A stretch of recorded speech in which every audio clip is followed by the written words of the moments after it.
Hello! Today we're reading the Littlest Nephite in Nephi and the Brass Plates. Now this is a big long one. There's got a lot of words, so I'll probably be reading it and then showing you the pictures. So here we go.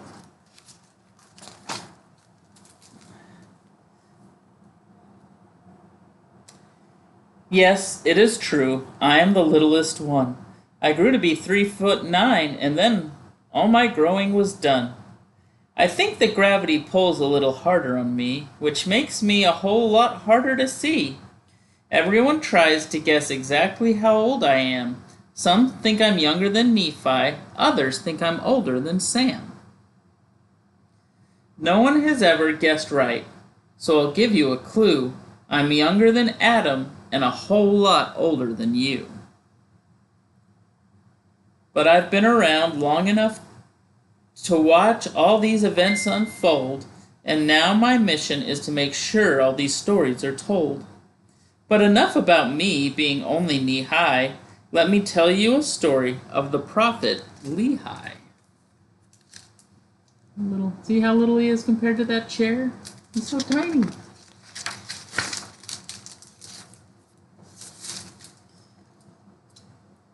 Lehi lived in Jerusalem around 600 BC and was known as a prophet for his visions and dreams. The Lord spoke to Lehi through his dreams in the night, then into the town would go to preach with all his might.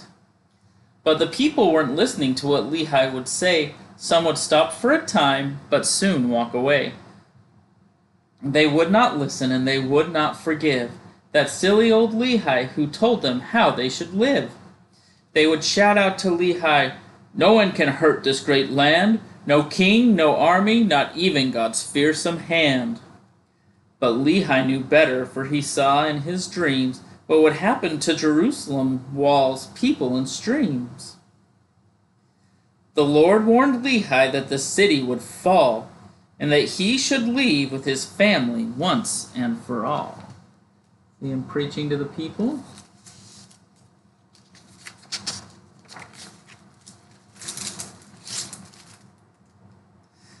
So they left all their nice things, their riches, their home, loaded up a few camels off into the desert to roam. But they didn't go far before Lehi hit the brakes. The Lord told him they needed to get the brass plates. After setting up camp right then and right there, Laban and Lemuel started to murmur, "This just isn't fair." But Nephi stood up and said, "I'll go and I'll do whatever it takes to bring the plates back to you." Going on their camel, he goes, "Urgh!" So the camel's like, "What?"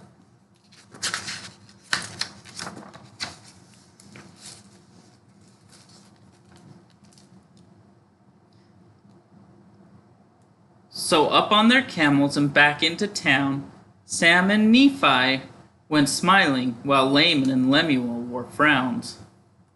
When they reached the town walls, Laban said he'd go in. He would simply get the brass plates with a handshake and grin. But when Laban told Laban that he wanted the brass plates, Laban's army chased him outside the town gates.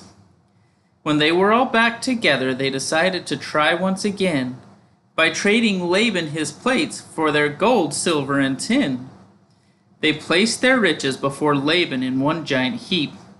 He chased them out once again, and their riches did keep. Not a nice king. Not nice at all.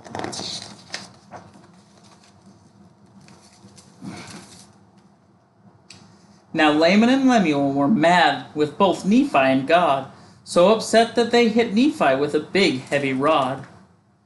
But an angel appeared and said Laban and made Laban and Lemuel quiver. He told Nephi to try once again, and the Lord would deliver. He went into town, found Laban, and then drew Laban's knife when the Lord commanded him to take Laban's life.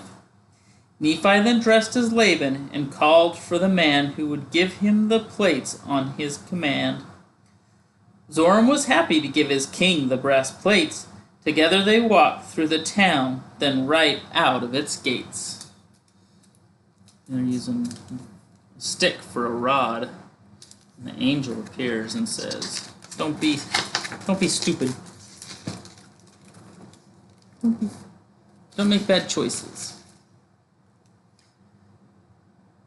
Nephi's brothers saw Laban and started running away, for they thought that the rest of them Laban would slay. But it was Nephi who called and to his brothers, Fear not, and then ran after Zoram, who he speedily caught. He quickly convinced Zoram that he should stay. Then they packed up their camels and rode far away.